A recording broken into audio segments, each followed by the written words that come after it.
Sweetheart, use your brother's card. He's got about $90,000 saved. My mom said, handing my card to my sister without my permission. She went straight to the mall and filled her cart with electronics, designer shoes, and imported perfumes. The cashier rang up the purchases, $88,000, inserted the card, looked at the screen, and said, "Sorry, but this card is, my name's Harold. I'm 33, an associate at a mid-sized law firm downtown, the oldest child, the one who reads the fine print and brings extra napkins. I'm the person who fixes Wi-Fi, proofreads leases, and remembers everyone's allergies. I don't drink much, I run early, and I like my receipts lined up by date because chaos makes my head buzz. At home, I'm the calm one. In my family, that means the bank." It was a Sunday, late afternoon, rain ticking against the kitchen window at my parents' place. The house smelled like lemon cleaner and fried onions. My mother was slicing peaches with that tiny serrated knife she's had since I was 10. My sister, Jenna, scrolled on her phone, half listening, half smirking. The TV in the living room was playing some reality show at low volume. People with white teeth arguing about a vacation rental. I stood by the counter, tie loosened, reading a draft settlement on my phone because a client liked to panic on weekends. Mom didn't look at me when she said it. She just reached into the little ceramic bowl where we toss keys and cards, picked up a black card she always calls the one with the tap, and turned to Jenna like it was nothing. "Sweetheart, use your brother's card. He's got about $90,000 saved," Mom said, smiling, handing my card to my sister without my permission. It was casual, thoughtless, the way you'd say, "Grab a sweater." "Mom," I said, "just that." Jenna shrugged, took the card with two fingers like she was picking a flower. "We're just looking," she said. "Back to school stuff." Jenna hasn't been in school for 6 years. "Put it back," I said, keeping my voice flat. My mouth felt dry. My heart did that tight, light jump it does when a judge asks a question you weren't expecting. Mom waved her hand, annoyed. "Stop being dramatic, Harold. We'll sort it later. Don't start." Jenna's grin widened. "You're such a lawyer. It's just shopping." The peaches glistened on the cutting board. A drip of juice slid onto the edge of a bill for the gas company. On TV, someone yelled, "You promised me," and it felt stupidly on the nose. "I didn't authorize that," I said. "Don't take it." Jenna tucked the card into her phone case anyway, like the issue was settled. "Be right back," she sang, snatching Dad's car keys from a hook by the door. She kissed Mom's cheek and breezed out, leaving cold air and a trail of vanilla perfume. Mom kept slicing like nothing happened. "You always make things so heavy," she said softly. "You know your sister is trying to get on her feet." I looked at the knife, the peaches, the clean counter I'd wiped myself after dinner. I felt the old pressure gather behind my eyes. I swallowed it. "Mom," I said again slower. "Put my card back." She didn't. She set down the knife and finally met my eyes. The look said, "Don't embarrass me. Don't make a scene. We're family." That was the first click of the lock turning in my head. Not anger. Not yet. Just a click. Here's the part that didn't happen in one day. It happened over a decade of little things that didn't look like theft because they came wrapped in family words. When my dad's back went out, I paid the MRI copay. When the roof leaked, I put a new card on the roofer's invoice because Mom's credit was acting weird. When Jenna forgot her rent, I zelled her just this once because her landlord is a creep, and I didn't want her getting cornered. If someone was short, I covered. If someone was stuck, I drove. No one asked how I had the money. They assumed I had it because I was the lawyer. Here's the unglamorous truth. I'm an associate, not partner. I pay insane student loans. I have a cheap used sedan that smells faintly like coffee, and the $90,000 wasn't lying around. It was my emergency fund plus the down payment for a modest condo I'd been stalking on a real estate app at 2 a.m. When insomnia got loud. It was every packed lunch, every skipped Uber, every wedding where I wore the same suit and pretended it was a choice. When you're the calm one, everybody assumes you're fine, even when you say you're not. Mom's favorite line. "We raised you. You turned out well. You should give back." Dad's favorite line. "A family is one pocket." Jenna's. "I'm not asking for a handout. It's an investment." I've argued against those lines in my head for years. I'd write counterarguments like closing statements while brushing my teeth. But out loud, I swallowed them. I picked my battles. I wanted peace. Peace comes with a price tag nobody totals until later. The pressure picked up this past spring. Jenna quit a job at a boutique after 2 weeks because the manager had a tone. Then she started an online store that sold nothing and posted influencer reels about soft life. Mom co-signed a car for her so she can get to interviews. When the payments were late, guess who helped for now? In June, I told them I was finally looking at buying. I said it in a careful voice, the one I use with nervous witnesses. I've saved the down payment. I'm meeting a broker. I don't want to touch that money for anything else. I texted it, too, because I wanted it in writing. Mom heart reacted. Dad sent a thumbs up. Jenna replied, "Proud of you, big bro. Can I borrow your blender?" 2 weeks later, the group chat lit up with, "Family dinner Sunday." Big news. It was Jenna. The big news was that she was launching a studio, by which she meant a room in a rented co-working space with neon signs. She wanted to surprise everyone with a vision board. At dinner, she passed around a laminated list of starter needs: camera, ring lights, a few designer pieces, a laptop that doesn't freeze, and gifts for future collabs because you have to spend to make. "Don't look at me," Dad said, raising his palms. "We're tapped. Your brother will help," Mom said, like she was ordering bread. I stared at the list. I thought about the condo's green-tiled bathroom I'd saved to my phone. I said, "I can't. I told you about the down payment." Jenna rolled her eyes. "You're so linear." Mom sighed, a deep theatrical thing. "Your sister's trying. You of all people should support that." "I do," I said, "but not with my house money." Mom's face hardened. "You have always been careful," she said, like careful was a flaw. "Sometimes you have to believe in people." Dad chimed in. "We've believed in you since you were born." He meant, "You owe us." I washed dishes after dinner. The neon numbers on the stove glowed 8:32. The sponge squeaked against a pan. I kept breathing slowly like I teach anxious clients before depositions. The next week, Mom stopped by my apartment with laundry detergent and left with my extra laptop, just for a few days so Jenna can edit. I told myself it was okay. Then she asked for my streaming passwords to help her unwind. I told myself it was nothing. Then she asked me to co-sign a small personal loan just in case Jenna needs inventory. I said no to that one. I actually said the word no. Mom didn't speak to me for 3 days. Then came Sunday. The peaches. The card. After Jenna left with my card, I stood in that kitchen and felt my chest hum like a power line. I wanted to shout. I didn't. I did what I always do. I tried to manage it. "Mom, this isn't okay," I said. "You can't take my card." She wiped the knife clean with a paper towel. "I didn't take it. Jenna borrowed it. She doesn't have permission." "You're so legal," she said, like it was a slur. "You make everything a contract. We're family." I wanted to say, "Families can still steal." I wanted to say, "I am not a line of credit." Instead, I said, "Call her. Tell her to bring it back." Mom's mouth flattened. "Stop controlling everything." The rain got harder. Dad shuffled in wearing socks with sandals, opened the fridge, stared inside like answers were next to the pickles. "What's this?" he said, sensing weight in the air. "Nothing," Mom said quickly. Jenna ran an errand. "For what?" I asked. Mom didn't answer. She tossed the peach pits in the trash and tied the bag. "I need to take this out."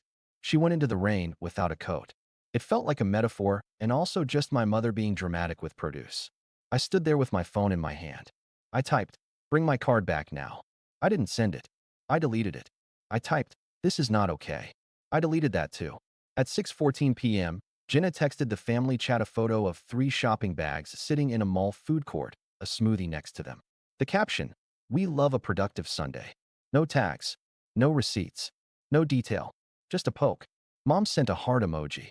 Dad sent a fire emoji he uses incorrectly for everything. The click in my head turned into a slow whir. Breaking points don't always arrive with screaming. Sometimes they show up in a strip of fluorescent light and a cashier who's just doing her job. At 7:02 p.m., my phone buzzed with a fraud alert. Then a second, then a third. "Is this you?" it asked. $3, $8.99, Electro Electronics. $2, $4.50, Lumiere Shoes. $1, $2.80, Maison Parfum. Location, the mall Jenna always tags in her stories when she wants free samples. I screenshotted because I knew I'd need proof. I hit no, not me. I called the bank. While I was on hold listening to a woman say my call was important, I texted Jenna, "Stop. Call me now." She didn't. Instead, she posted a boomerang of a glossy bag swinging on her wrist. Mom texted me separately, "Don't be petty. She's investing in herself." Investing. The customer service rep came on, calm, bored, probably in a room with bad lighting. I verified everything. I asked them to freeze the card. She said someone was currently at a register attempting a large purchase, and could I confirm the amount? I asked how much. she said, very gently. $88,000. My mouth opened, but nothing came out for a second. The air in the kitchen felt thin. I hung up and drove. I don't remember the turns. I remember the sound of the rain, the smear of red tail lights, the sticky brake pedal that needs WD-40. I parked crooked, ran inside, the mall smelling like cinnamon and floor cleaner. Jenna was at Electra Electronics, ring light haloing a wall of TVs, a display of noise-canceling headphones like trophies. Her cart was stacked with boxes, a camera that looked like it could film a nature documentary, 2 designer laptops, a tablet, a drone. She wore a puffy coat and the look of a person who's never been told no. Mom stood beside her, chatting with a salesperson about warranty plans like she was buying a toaster. I walked up. Give me my card. Jenna blinked slow. Relax. The cashier hit a button, slid the card into the reader. The machine chirped. A pause. He glanced at the screen, then at Jenna. Sorry, but this card is, he bit back a wince. Declined. Jenna laughed like it was cute. Run it again. I just froze it, I said. My voice sounded calmer than my body felt. Give me my card. Mom stepped between us like a human customer service supervisor. Don't humiliate your sister, she hissed. People are looking. They should look, I said, finally letting my words land. You took my card. It's family money, Mom snapped. You'll get it back. When her studio takes off. The cashier cleared his throat, embarrassed to be near this scene. I can hold the items for 15 minutes, he said. After that, they go back. Put them back now, I told him. This is unauthorized. Jenna's face did a hard switch. The smirk died. You're so small, she said, voice low. You love making me feel like trash. You've always loved that. Give me my card. She shoved it into my chest and walked away with Mom, both of them muttering about my attitude. In the food court, they sat with smoothies like it was intermission. I sat across from them. The table was sticky. A kid behind me cried about a pretzel. The overhead speakers played cheerful pop. My shirt was damp. My hands shook. Mom started. You could have handled that privately. You could have asked, I said. You could have respected no. Jenna rolled her eyes to the skylight. I told you, he likes being the victim. I put my phone on the table and opened the banking app. I scrolled to the alerts. The numbers stared back. $88,000 attempt. Plus the little ones. Screenshots lined up like receipts of who they were. Do you see this? I said. Do you see what you try to spend? It was a bundle, Jenna said. Discounts. Jenna, I said, and the way her name came out made her look at me. No more. What's that mean? Mom asked, suspicious. It means there will be consequences, I said. Real ones. Mom laughed. What will you do? Sue your own mother? She said it like a dare. I stood up because sitting felt too powerless. I won't argue here, I said, voice steady. I'm going home. If anything else is charged on any card, I'll treat it like I would for any client. You'll get the same courtesy and nothing extra. Mom sucked her teeth. You're heartless. Maybe, I said. Or maybe I'm finally done being a wallet. I left them there. The rain had softened into mist. In the car, I exhaled for the first time in 20 minutes and felt the exhale turn into something like shaking. On the drive home, I practiced sentences out loud. Not for court. For my life. People imagine aftermath as quiet. Mine was loud. The ding of group chats, the silent ring of ignored calls, the thud of my heart when my phone lit up with Mom. That night, the family group chat exploded. Jenna posted a paragraph about public humiliation and being unsupported. Mom added, your brother has always had control issues. Dad wrote, let's be reasonable, which in our language means, do what your mother wants. I didn't answer. I took photos of every message. I saved every alert. I changed every password I hadn't already changed. I set up two-factor. I called the bank again and had them issue a new card and a new account number. And I put a verbal password on the account that isn't my birthday, dog's name, or favorite sports team. I froze my credit. I removed my name from the automatic payments for the family cell plan I'd been covering temporarily since 2021. I canceled the streaming profiles I paid for and that no one thanked me for.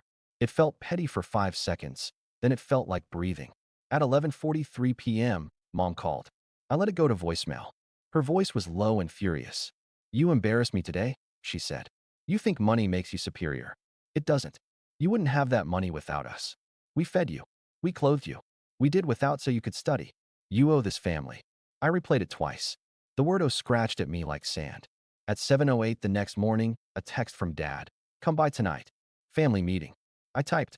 I can't. I have work. I erased it. I typed, okay, 6. Then I put on a suit and went to an early hearing with a judge who says my last name like it's 3 syllables. I argued a motion. I won. Afterwards, my colleague asked if I wanted coffee. I said no. I ordered two. I started catching up, but my eyes kept darting to my phone like a dog to the door. At 6:04 p.m., I walked into my parents' living room and felt that old childhood tightness in my shoulders, like I should sit up straighter without being told. Mom sat upright on the couch with a notebook like she'd prepared remarks. Jenna had sunglasses on indoors. Dad paced. We're going to resolve this, Dad said, throwing his hands like a referee. I nodded. Great. Resolution is good. I sat. I put my phone face down. I clasped my hands so they wouldn't tremble. Mom started. You humiliated your sister over a misunderstanding. What was misunderstood? I asked. We thought your savings was for family goals, Mom said, actually using the word goals like we were pitching a deck. Jenna's studio is a family investment. No, I said. It's not. You're selfish, Jenna snapped. You think your little law job makes you better than us. I laughed, surprised at the sound. Nothing about my job feels little, I said. But this isn't about better. It's about boundaries. Mom put down her notebook and leaned forward. Boundaries, she repeated slowly, like tasting a word she didn't like. So here's what we propose. She actually used that word. We set a monthly family support budget, just until Jenna is stable. You contribute, say, 2,000. That's nothing to you. And you stop making everything combative. My mouth opened, then shut. I breathed. I reached into my bag and took out a thin folder. I put it on the coffee table. The cover said, in clean font, Family Financial Conduct Agreement. Jenna snorted. Oh my God. I drafted it on my lunch break, I said. It's not a trap. It's clarity. Dad eyed it like it might bite. What's in it? Exactly what I've said for months, I replied. My accounts are mine. No one is to hold or use my cards, ever. Any requests for money come in writing with purpose, amount, and repayment terms. No guilt language. No surprise visits to borrow items I need for work. If there's an emergency, we discuss it. Real emergency. Hospital emergency. Not studio lighting.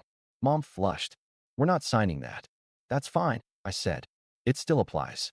You can't make rules for us, Jenna said. I can make rules for me, I said. And I am. Mom stood. Get out. I stood too. Okay. She didn't expect that. She faltered. You're leaving? Yes, I said. I'll be in touch when I'm ready. Ready for what? Jenna asked. Silence, I said. A break. Don't be dramatic, Dad said. He sounded tired. He's always tired when it's time to stand up to Mom. I'm not, I said. I'm done. I left. I walked to my car with a quiet I hadn't felt in years. It was not happiness. It was space. The next 3 weeks were a lesson in what happens when you step out of a role people rely on. The texts escalated, then curdled, then went silent. Aunt Marla wrote, Family forgives. Be the bigger person. Cousin Leo wrote, LOL, your sister says you're rich now. Congrats. Someone I hadn't spoken to since high school DM'd me. Your mom says you're having a mental health episode. I took screenshots. I put my phone face down a lot. Then my building's concierge called to say a courier had left a package. Inside was my extra laptop, scratched, and a ring light still in plastic.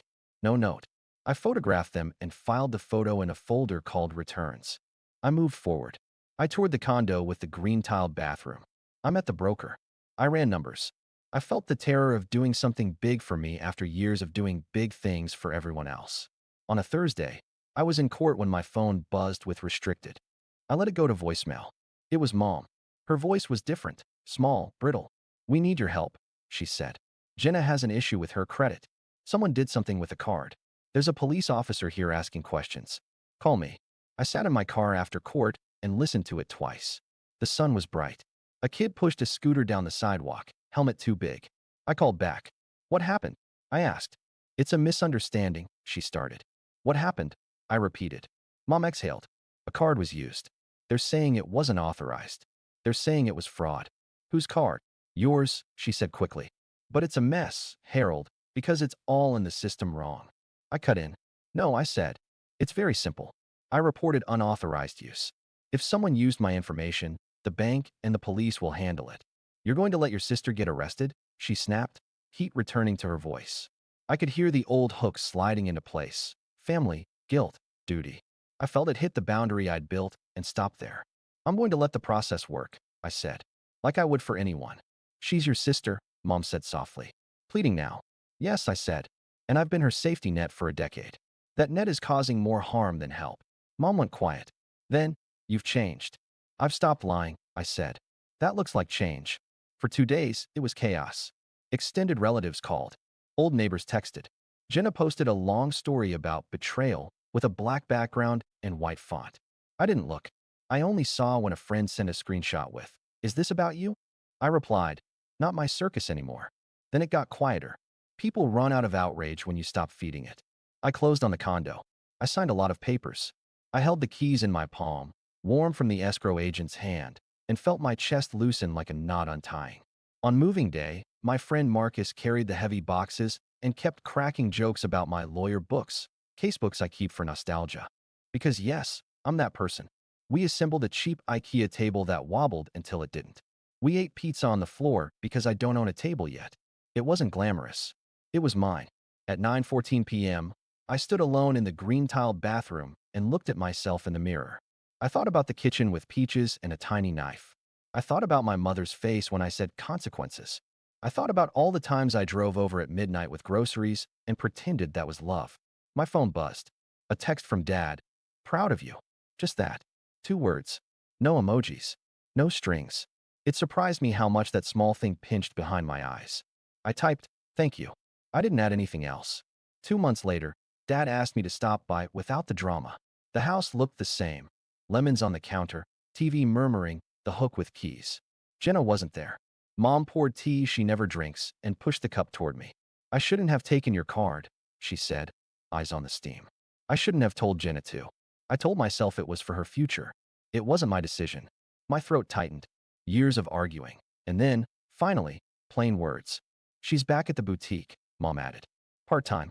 She hates it." "Work is good," I said. "Boring helps." Mom's mouth tugged. "You always liked boring." Silence. A neighbor's dog barked twice like punctuation. "I'm not the bank anymore," I said. Not a threat. A fact. "I know," Mom said. "I know now." Dad sat and stared at my hands. I should have stopped it earlier. I thought I was keeping peace. "You were keeping quiet," I said. He nodded. He knew. "Do you hate me?" Mom asked suddenly. I shook my head. "I'm angry. Less now. Mostly tired." "I don't hate you." She exhaled. "Can we see your place?" "You can," I said. "Bring peaches." We laughed, small, real. At the door she hesitated, then held out my old spare key. I never used it. I shouldn't have had it. "Thank you," I said, meaning it. In the car, I let the quiet settle. My keys felt heavier, not from number, from ownership. Here's what practice taught me. Boundaries feel cruel when you've been trained to be useful. They feel cold when your role was warmth. But they aren't walls. They're doors with locks you control. People who love you knock. People who love your access rattle the handle. I'm done being access. I help when I choose, not when I'm cornered. Last week, Jenna texted a photo of a tiny paycheck. It's not much, but it's mine. I typed, "Proud of you," and put my phone down. Tonight I'll eat at the wobbly IKEA table and look at the green tile and think, I did this. My card stays in my wallet unless I decide otherwise. That's the moral. I won't let you use me. And the bonus, when you stop being the bank, you stop being broke in ways money can't measure. That first click in my head that day, not a lock closing, a key turning from the inside. And I'm not handing it out anymore.